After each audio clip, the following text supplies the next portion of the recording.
Hi everyone, I'm Ed Orcutt, your state representative from the 18th District. I represent portions of Cowlitz and Clark counties, including Camas, Washougal, Salmon Creek, Battleground, Ridgefield, and LaCenter, up through Woodland, Kalama, and Toutle to the county line.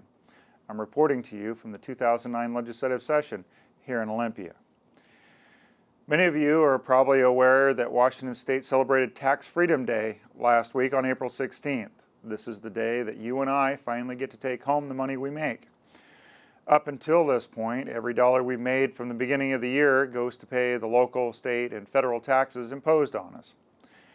Our neighboring states have it a little bit better.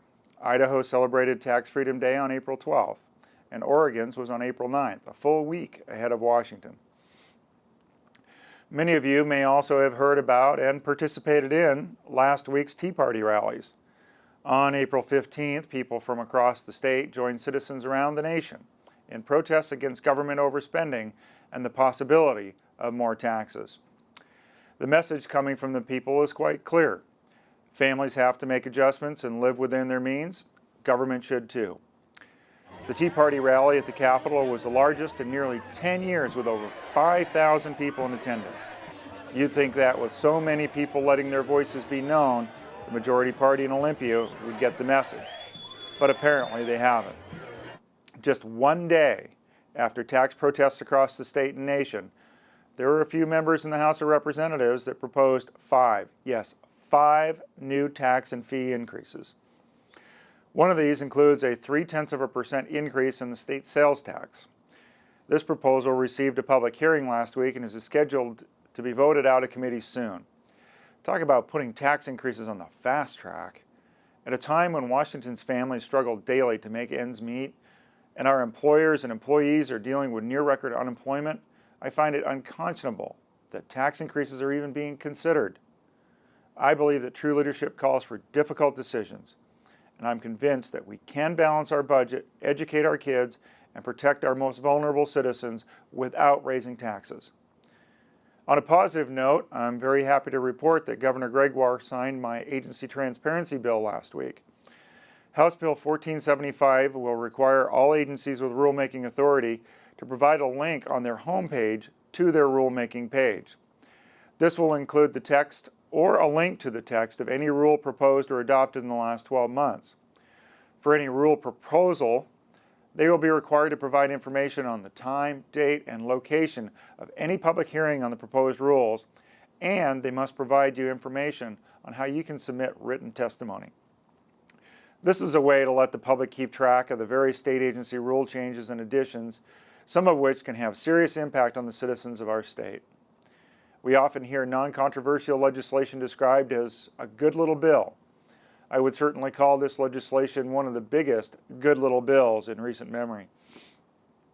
Any day we can make agency rulemaking more transparent and more accountable to the legislature and to the public and shed some light on the rules they make behind closed doors, that's a good day indeed. Usually the last few weeks of session mean a lot of late nights. During one late night last week, even though it was approaching midnight, I began my defense of my constituents' right to vote on any mass transit proposal. That debate took me well past midnight, nearly till 1 a.m., attempting to amend and defeat Senate Bill 5540, which would allow the creation of special taxing districts called high-capacity transit corridor areas.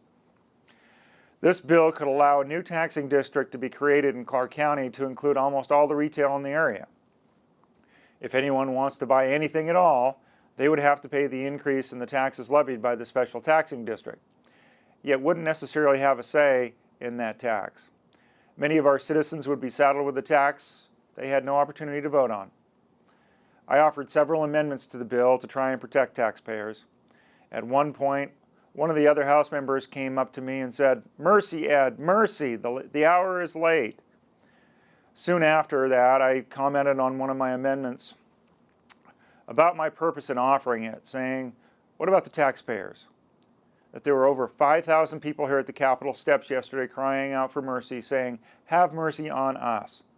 What about them? If you weren't running this bill, I wouldn't have to run these amendments to try and protect them. Those were the comments I made in your defense. While only one of my amendments passed, no one else belittled my efforts on behalf of the taxpayers for the rest of that debate. During these late nights that stretch into the early mornings, we have a lot of fast-paced action and then a little bit of downtime here and there as the majority party decides which bills are going to run next. But even during that downtime, I'm working to respond to your emails and letters. So if you haven't heard back from me yet, please know that a response is forthcoming. I try to get those out as quickly as I can. I want to thank you for taking the time to watch my video update. It has been a long session filled with some successes and some disappointments.